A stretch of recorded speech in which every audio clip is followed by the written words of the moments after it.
Hello army, Sarang है। आई हूँ कि आप सबको मेरी वीडियो बहुत अच्छी लग रही हो।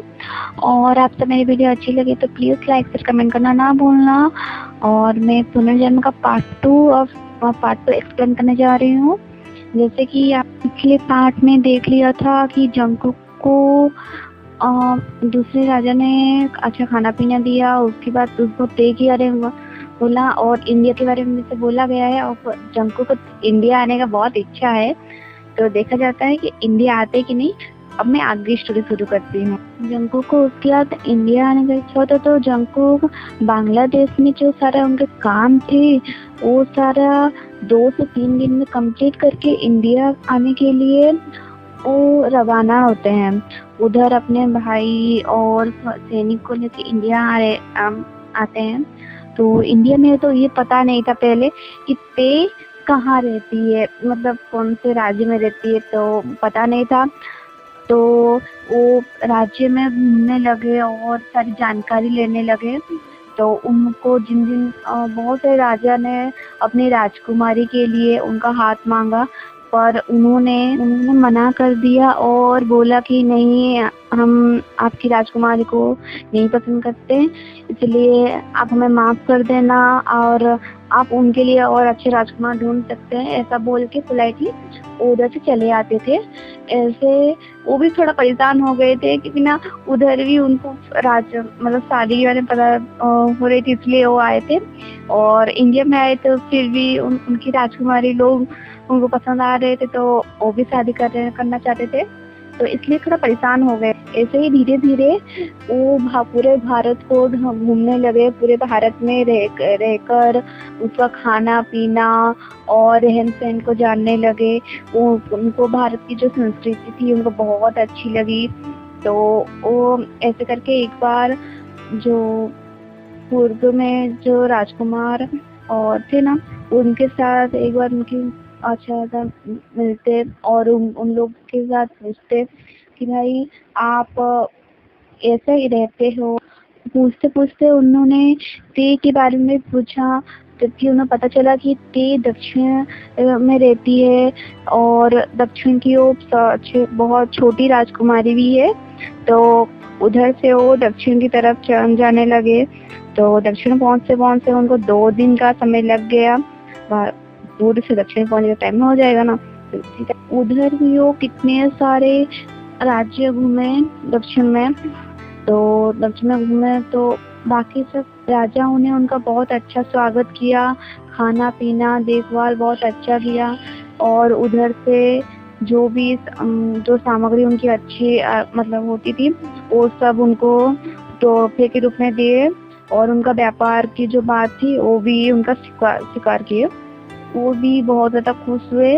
उसके बाद एक दिन वो राजकुमार के पास जो जंगल के एरिया में वो रुक गए। जंगल के एरिया में रुकने के बाद उस टाइम दोपहर हो रहे थे और शायद राजकुमार थक गए थे। सैनिक को बोल के जगने को वो सो गए। सो जाने के टाइम में उस टाइम शेर की बहुत सारे झुंड अचानक से कैसे आ गए और उनके ऊपर हमला करने लग गए। तो बहुत सारे सैनिक लोगों का घायल हो गए, बहुत से चोट हो गए।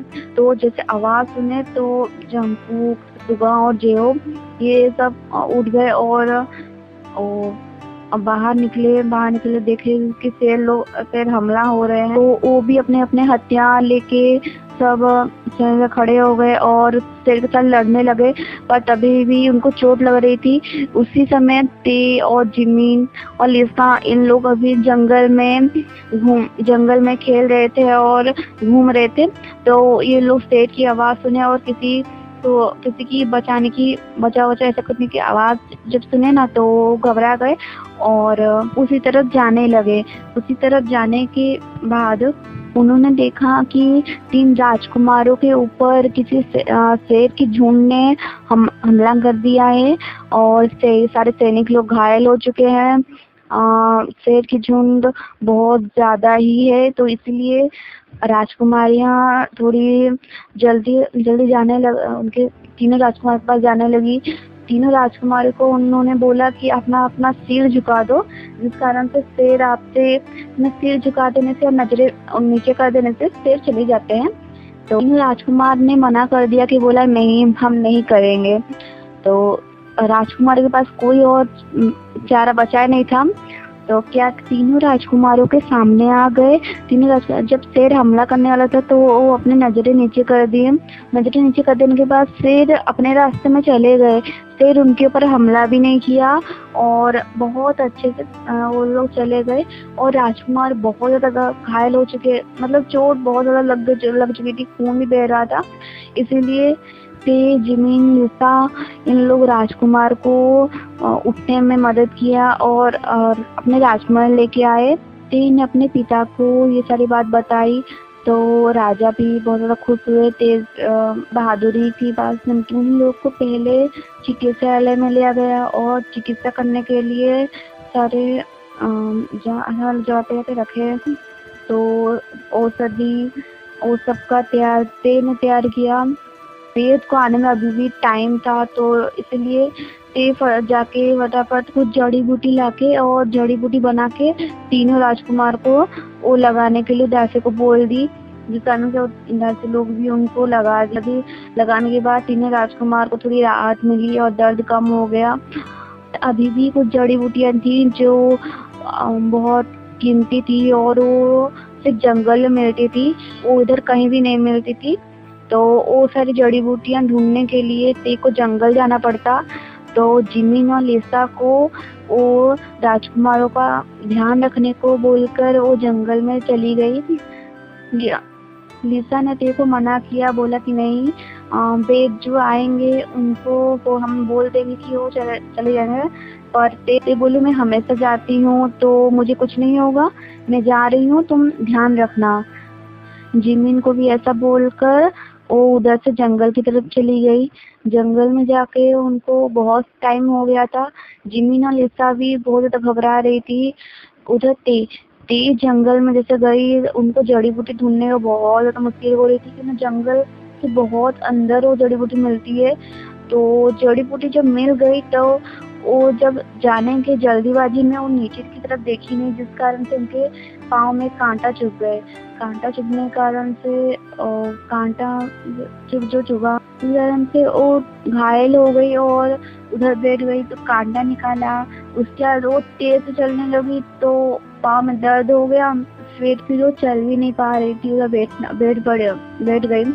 पर उनको शाम होने से पहले राजमहल पहुंचना था, कि ना ये जड़ी बूटी यदि राजकुमार के पास नहीं पहुंचेगी तो उनका तबीयत बहुत ज़्यादा खराब हो सकता है। इसलिए वो ये बात सोच के भी वो घबरा रही थी।